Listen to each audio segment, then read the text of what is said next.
কাছের সবচেয়ে ছোট ভাই, যাকে নিয়ে অনেক স্বপ্ন ছিল। কিন্তু কালকে হঠাৎ আমরা খবর পাই যে জীবন গোপরগাঁও নামক কোন স্থানে অ্যাক্সিডেন্ট করছে। তখন আমি জানি না যে আমার ভাই এই রাস্তার মাঝে মৃত্যুবরণ করে আছে। আমরা ভাবছি যে সে এখনো জীবিত আছে। আমরা দ্রুত এই জায়গায় গিয়ে দেখি আমার ভাই রাস্তার সাথে মৃত্যু সজ্জায়, যা থেকে আসলে বড় ভাই হিসেবে এটা আমি কখনো কাম্য করি। আমি আমার ছোট ভাইয়ের প্রতি সকলের কাছে একটি কথা বলতে চাই। আমার ছোট ভাই এই এলাকায় সবার সাথে মোটামুটি চলাফেরা করেছে।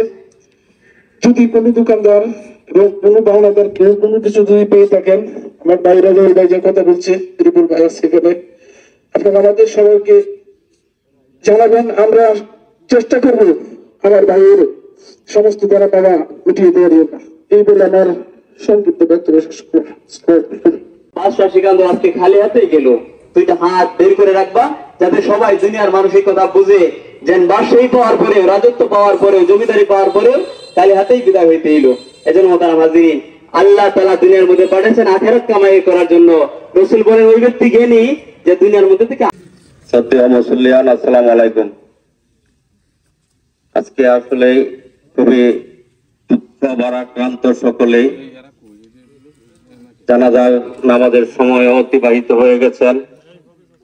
আজকে যে ছেলেটি ইন্তেকাল করেছেন সকলেরই সুপরিচিত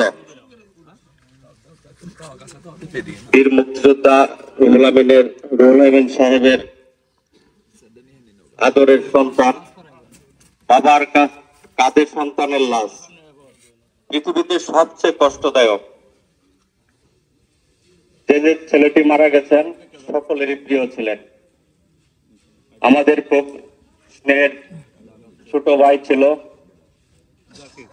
আমি সকলের কাছে আহ্বান করব, আজকের এই বিদায় বেলায় সকলেই তাকে মাফ করে দিবেন।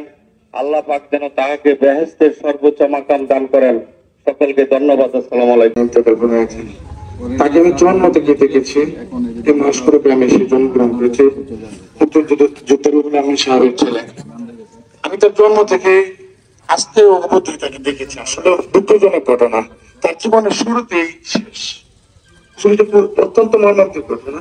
আমি যখন রাত্রে শুনতে পেলাম যে কান্নাকাটি বা চিৎকার, আমি দূরে শুনলাম যে সে মারা গেছে। আমি নিজে ফোন করলাম, ওই জায়গায় লোকে বললো যে হ্যাঁ মারা গেছে। আসলে দুঃখজনক ঘটনা, এর বলার কিছু নাই। অনেকে অনেক কথা বলছে, আরো বলবে। এই ছেলের জন্য আপনারা সকলে দোয়া করবেন।